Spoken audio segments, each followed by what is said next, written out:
நேயர்களே, நம்ம இப்போ என்ன விஷயம் பார்க்க போகிறோம்னா, கிட்டத்தட்ட 137 நாட்கள், அதாவது ஜூலை மாதம் 27ஆம் தேதி 2026 முதல், அதேபோல் 11/12/2026 வரை இந்த 137 நாட்களில் சனி பகவான் வக்ரமடைந்து மீன ராசியில் ரேவதி நட்சத்திரத்தில் சனி பகவான் வக்ரமடைந்து உங்களுடைய வாழ்க்கையில் என்னென்ன மாற்றங்களை, என்னென்ன முன்னேற்றங்களை கொடுக்க போகிறார் அப்படிங்கிறத பற்றி நம்ம தெளிவாக பார்க்க போகிறோம்.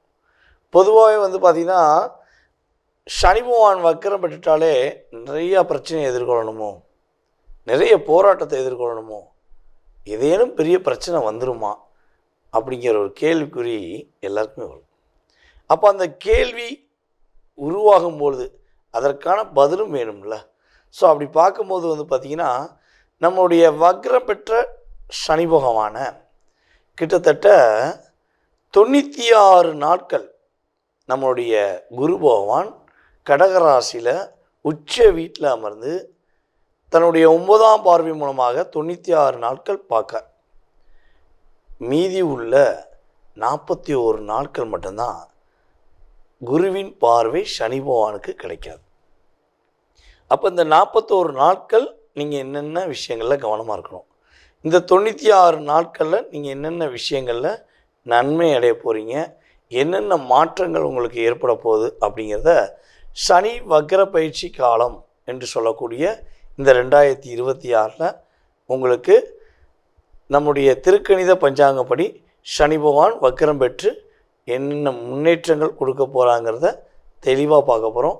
வீடியோ முழுமையாக பாருங்கள். உங்களுடைய நண்பர்களுக்கும் என்ன பண்ணுங்கள், ஷேர் பண்ணுங்கள். உங்களுடைய மேலான கருத்துக்களை கட்டாயமாக கமெண்ட்ஸில் கொடுங்க. ஸோ வாங்க நம்ம வீடியோக்குள்ளே போகலாம். சிம்ம ராசி அன்பர்களுக்கு இந்த ஜூலை 27ஆம் தேதி 2026 முதல் கிட்டத்தட்ட நம்மளுடைய அக்டோபர் மாதம் இறுதி வரையும் இந்த 137 நாளில் 96 நாட்கள் உங்கள் லைஃப்பில் வக்ரம் பெற்ற சனி பகவான குரு பகவானுடைய பார்வை மூலமாக நீங்கள் என்னென்ன நன்மையெல்லாம் அடைய போகிறீங்க, என்னென்ன மாற்றங்கள்லாம் உங்களுக்கு கிடைக்க போகுது, என்னென்ன விஷயங்களில் ஒரு முன்னேற்றம் உண்டுங்கிறத பார்க்க போகிறோம். அதுக்கப்புறம் 41 நாட்களில் நீங்கள் என்னென்ன விஷயங்களை கவனமாக இருக்குங்கிறதையும் நம்ம தெரிஞ்சுக்குவோம். பொதுவாக நம்முடைய சிம்மராசி அன்பர்களுக்கு உங்களுக்கு கிட்டத்தட்ட பார்த்திங்கன்னா ஒரு மன அழுத்தம் இருந்துக்கிட்டே இருக்குது இல்லையா. நம்ம பல வீடியோ சொல்லிக்கிட்டே இருக்கோம். பூர நட்சத்திரக்காரங்க பல போராட்டத்தை சந்திக்கிங்க, பல மன அழுத்தத்தை சந்திக்கிங்க, எவ்வளோ முயற்சி எடுக்கீங்க, முயற்சி பயிற்சியாக தான் இருக்குது, ஆனால் அது வெற்றி பெற முடியல. ஆனால் உங்களை மாதிரி முயற்சியே எடுக்காமல் ஈஸியாக நிறைய பேர் என்ன பண்ணுறாங்க, சூழ்ச்சியின் மூலமாக முன்னேறியிருப்பாங்க. உங்களுக்கு அந்த சூழ்ச்சியே தெரியாதே, இங்கே அதான பிரச்சனையே. ஸோ டிப்ரெஷன் எப்படி இருக்குது, ஒரு பக்கம் கேது கொடுத்துக்கிட்டு இருக்காரு. ஸோ இன்னொரு பக்கம் பார்த்திங்கன்னா, இப்போ சனி பகவான் 8ஆம் இடத்துல இருக்கிறதே நிறைய பிரச்சனை சொல்லியிருந்தோம், அவர் வக்ரம் பெற்று வேற உட்காந்துட்டாரே அப்படிங்கிற ஒரு சின்ன ஒரு ஐயம் இருக்குன்னா, என்னையை பொறுத்தளவு இந்த 96 நாட்கள் கவலைப்பட தேவையில்லை. என்னென்ன விஷயங்கள்லாம் உங்களுக்கு கிடைக்கல நீங்கள் வருத்தப்படுறீங்களோ, என்னென்ன விஷயம்லாம் கிடைச்சா நீங்கள் சந்தோஷப்படுவீங்களோ, அத்தனை விதமான அற்புதமான விஷயங்கள் ஒரு அல்டிமேட்டாக கிடைக்கக்கூடிய வாய்ப்பு கிரக ரீதியாக ஏற்பட போகுது. ஸோ பொருளாதாரம் சார்ந்த விஷயங்கள் உள்ள தடை இப்போ விலக போகுது.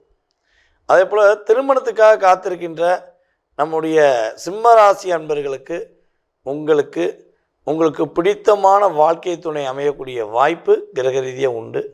ஸோ அதே போல் பார்த்திங்கன்னா, உங்களுடைய குடும்ப உறவுகளால் நீங்கள் எவ்வளோ தூரம் நிராகரிக்கப்பட்டீங்களோ, எவ்வளோ தூரம் நீங்கள் அவமானப்பட்டீங்களோ, எவ்வளோ தூரம் மனதார நீங்கள் கஷ்டப்பட்டீங்களோ, அதற்கான ஒரு பிரதிபலன், அதற்கான ஒரு மிகப்பெரிய மாற்றத்தை உங்களுக்கு வக்ரம் பெற்ற சனி பகவான் பெரிய முன்னேற்றத்தை கொடுக்க போகிறார்.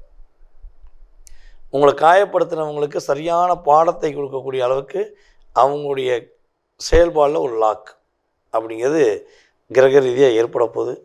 ஸோ அதே போல் பார்த்திங்கன்னா, நம்முடைய சிம்மராசி அன்பர்களுடைய எதிர்பார்ப்பு என்று சொல்லக்கூடிய சந்தோஷம் எங்கே இருக்குது?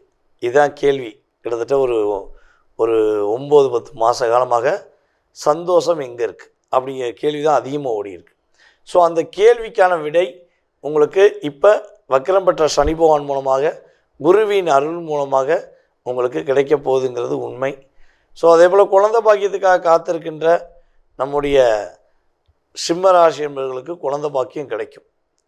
அதே போல் சார் நான் எவ்வளவோ சிந்திக்கேன் சார், என்னோடய சிந்தனை எதுவுமே ஒருநிலைப்படுத்த முடியல, மனசு போட்டு டிஸ்டர்ப் ஆகுது, ரொம்ப குழப்பத்தில் இருக்கேன், எனக்கு ஒருநிலைப்படுவதற்கான வாய்ப்பு இருக்கானா? கண்டிப்பாக வாய்ப்பு இருக்குது.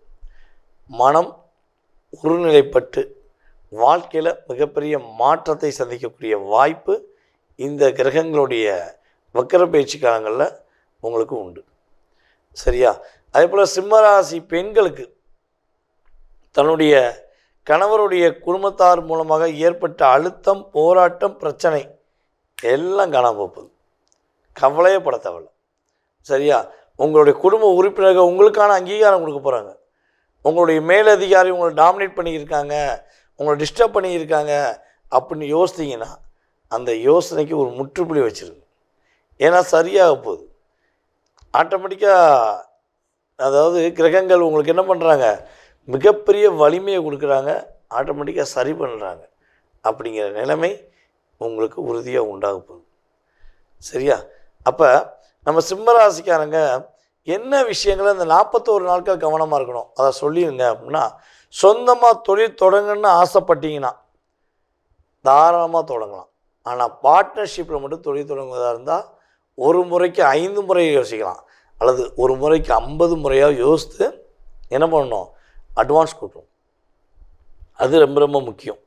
அதே போல் பூர்வீக சொத்து விற்கலாமா? இந்த காலகட்டம் விற்க வேண்டாம். ஏன், எதுக்கு அப்படின்னு ஒரு கேள்வி வரும்ல. ஸோ இப்போ விற்கக்கூடிய இந்த பூர்வீக சொத்தானது அல்லது நீங்கள் சேர்த்து வச்ச சொத்தானது இன்னும் ஒரு 3 வருடங்களில் மிகப்பெரிய அந்தஸ்தை பெறக்கூடிய வாய்ப்பாக, மிகப்பெரிய அங்கீகாரம் பெறக்கூடிய வாய்ப்பாக இருக்கும். ஸோ அப்போ நீங்கள் ஃபீல் பண்ணுவீங்க. ஸோ அதனால் பூர்வீக சொத்து விற்பதாக இருந்தால் இப்போ அதுக்கு அவசரப்படாமல் இருக்கிறத வச்சு கரெக்டாக கொண்டு போயிட்டீங்கன்னா உங்களுக்கு லாபம் அதிகரிக்கும். சரியா? அதே போல் இன்னொன்று, வேலையாட்கள் மூலமாக ஏற்பட்ட அழுத்தம், வேலையாட்கள் மூலமாக ஏற்பட்ட ஒரு மனக்கசப்பு உங்களுக்கு விலக போகுது. ஆல்ரெடி கொஞ்சம் விலகி இருக்கும், ஸோ இன்னுமே டோட்டலாக விலக போகுதுங்கிறத சொல்லலாம். சரியா? அப்போ இந்த 41 நாட்கள் என்ன சார் கவனமாக இருக்கணும்? கண்டிப்பாக சொல்லிடுவோம். இந்த 41 நாட்கள் பார்த்திங்கன்னா இந்த புதிய பார்ட்னர்ஷிப் சேர்ப்பதில் ரொம்ப கவனம், திருமணம் சார்ந்த விஷயங்கள் ரொம்ப கவனம், காதல் சம்மந்தப்பட்ட விஷயங்கள் ரொம்ப ரொம்ப கவனம், குழந்தைகளுடைய ஆரோக்கியம் சார்ந்த விஷயங்களில் கவனம், யாருக்கா பணம் கொடுத்து உதவுறீங்கன்னா கவனம், யாருடைய குடும்பத்தில் தலையிட போகிறீங்கன்னா கவனம். ஸோ இத்தனை கவனங்களையும் கரெக்டாக கவனமாக கொண்டு போயிட்டீங்கன்னா நான் சொன்ன அத்தனை விதமான மாற்றங்களும் அத்தனை விதமான முன்னேற்றங்களும் உங்களுக்கு கிரக ரீதியாக ஏற்பட போகுதுங்கிறது உண்மை. ஸோ இந்த காலகட்டங்களில் நீங்கள் என்ன தானம் கொடுக்கலான்னா, ஒன்று உங்கள் அப்பா அம்மா கூட இருக்காங்கன்னா அப்பா அம்மா பாதம் தொட்டு மனசார வழிபாடு செஞ்சு அவங்களுக்கு பார்த்திங்கன்னா வாரத்தில் ஒரு நாளாச்சும் அவங்களுக்கு பிடிச்ச உணவை என்ன பண்ணணும், நீங்கள் வாங்கி தரணும். ஸோ அப்பா அம்மா இருக்காங்க ஆனால் வெளியே இருக்காங்க, ஸோ இல்லைன்னா அப்பா அம்மா இல்லை அப்படி நினைக்கக்கூடிய நம்முடைய சிம்மராசி அன்பர்கள் உங்களுடைய வீட்டு பக்கத்தில் அல்லது உங்களுடைய அலுவலகம் பக்கத்தில் ஒரு வயதான முதியவர்கள் அல்லது வயதான நபர்கள் யாரேனும் இருந்தாங்கன்னா அவங்களுக்கான ஒரு சிறிய உணவு வாங்கி கொடுத்து அவங்களுடைய நல்ல ஆசீர்வாதம் பெற்றுவிட்டால் உங்களுடைய எண்ணங்கள் நிறைவேறும். உங்களுடைய வாழ்க்கையில் மிகப்பெரிய வெற்றி, மிகப்பெரிய மகிழ்ச்சி உறுதியாக உண்டு. நேயர்களே, தற்போது வரை நீங்கள் மிக பொறுமையாக பார்த்ததுக்கு என்னுடைய நன்றி. அதாவது பார்த்திங்கன்னா நம்முடைய சனி பகவான் வக்ரம் பெற்று உங்களுக்கு கொடுக்கின்ற மாற்றங்கள், நீங்கள் கவனமாக இருக்க வேண்டிய விஷயங்கள் எல்லாமே தெளிவாக சொல்லியாச்சு. இது பார்த்திங்கன்னா கோச்சார கிரகமான சனி பகவானுடைய வக்ர காலத்தின் பொது பலன். இதை தாண்டி உங்களுடைய சுய ஜாதகம் இருக்குது. ஓகேவா? அப்போ இந்த பொது பலன் அப்படிங்கிறது எத்தனை சதவீதம் உங்களுடைய லைஃப்பில் ஒரு சேஞ்ச், ஒரு மாற்றம் அப்படிங்கிறது ஏற்படுங்கிறத நம்ம எல்லா வீடியோலையும் சொல்லியிருக்கோம். ஸோ இந்த வீடியோலையும் சொல்கிறோம், 20-30% ஒரு சேஞ்ச் கண்டிப்பாக இருக்கும். ஸோ இதை தாண்டி உங்களுடைய சுய ஜாதகம்னு ஒன்று இருக்குது இல்லையா? நீங்கள் பிறந்த தேதி, மாதம், வருடம், நேரம், பிறந்த ஊர், பிறந்த நாடு, ஸோ இதெல்லாம் அடிப்படையாக கொண்டு தான் உங்கள் மனசில் நிறைய கேள்விகள் இருக்கலாம். அந்த கேள்விக்கான பதிலை நம்ம துல்லியமாக கணக்கிட்டு சொல்ல முடியும். ஸோ இந்த பொது பலனை மட்டும் பார்த்துட்டு நீங்கள் எதையும் ஒரு முடிவு எடுத்துடக்கூடாது. சார் என்ன சார் நீங்கள் அப்படி சொன்னீங்க இப்படி சொன்னீங்க அப்படிங்கிறத நீங்கள் நிறைய பேர் கீழே கமெண்ட்ஸில் கொடுக்கீங்க. ஸோ அதே போல் நிறைய பேர் சார் சொன்ன மாதிரி நடந்துச்சு சார்னு சொல்கிறீங்க. ஸோ என்னையை பொறுத்தவரை பார்த்திங்கன்னா, சுய ஜாதகம் வலுவாக இருந்தால் நம்ம சொல்லக்கூடிய நல்ல விஷயங்களும் வலுவாக கிடைக்கும். சுய ஜாதக ரீதியாக பிரச்சனைகள் கொஞ்சம் கடுமையாக 6, 8 தசாபுதிகள், 12ஆம் இடத்து தசாபுதிகள், அதே போல் அதாவது சுப கிரகத்துடைய செயல்பாடில் பாவ கிரகங்களுடைய இணைவு, இதெல்லாம் கொஞ்சம் அதிகமாக இருந்தால் கட்டாயமாக பிரச்சனைகளும் அதிகமாக கொடுக்கும். இதுதான் கிரக ரீதியான உண்மை. ஸோ அப்போ உங்கள் சுய ஜாதகத்தில் எப்படி இருக்குங்கிறத செக் பண்ணிவிட்டு உங்களுடைய அனைத்து விதமான கேள்விகளுக்கும் துல்லியமாக பதில் சொல்ல முடியும். ஜாதகமே இல்லை, என்னுடைய எதிர்காலத்தை தெரிஞ்சுக்கிற முடியுமா அப்படின்னு நிறைய பேர் கேட்டிருக்கீங்க. ஸோ நம்ம சொன்னதை வச்சு நிறைய பேர் ஜாதகமும் பார்த்துருக்கீங்க. ஸோ உறுதியாக உங்களுக்கு ஜாதகமே இல்லைனாலும் பரவாயில்ல, உங்களுடைய பெயர், உங்களுடைய பிறந்த வருடம் அல்லது ஒரு குறிப்பிட்ட வருடம் மட்டும் போதும். உங்களுக்கு துல்லியமாக பிரசன்னத்தின் அடிப்படையில் மிக தெளிவாக உங்களுடைய கடந்த காலம் மற்றும் எதிர்காலம் சம்பந்தப்பட்ட விஷயங்களை நம்மளால் கணக்கிட்டு சொல்ல முடியும். ஸோ விருப்பப்படுகின்ற நபர்கள் கட்டாயமாக எங்களை தொடர்பு கொள்ளுங்க. உங்களுக்கான அப்பாயின்மெண்ட் டைம் ஃபிக்ஸ் பண்ணிட்டு நான் டைரெக்டாக உங்கள்கிட்ட பேசுவேன். ஓகேவா? சரி, இதை தாண்டி எனக்கு ஒரு சின்ன விஷயம், உங்களுடைய மேலான கருத்துக்கள் கட்டாயமாக கொடுங்க. உங்களுடைய நண்பர்களுக்கும் நம்மளுடைய யூடியூப் சேனலை ஃபார்வேர்ட் பண்ணுங்கள், இன்ஸ்டாகிராமை ஃபார்வேர்ட் பண்ணுங்கள். ஓகேவா? இந்த வாய்ப்பை ஏற்படுத்தி கொடுத்த நம்முடைய நேயர்கள் அனைவருக்கும் எனது மனதார நன்றியை கூறி தற்போது விடைபெறுகிறேன். நான் உங்கள் வாழ்க நலமுடன் ஜோதிடர் DJ சுந்தரபாண்டி. நன்றி, வணக்கம்.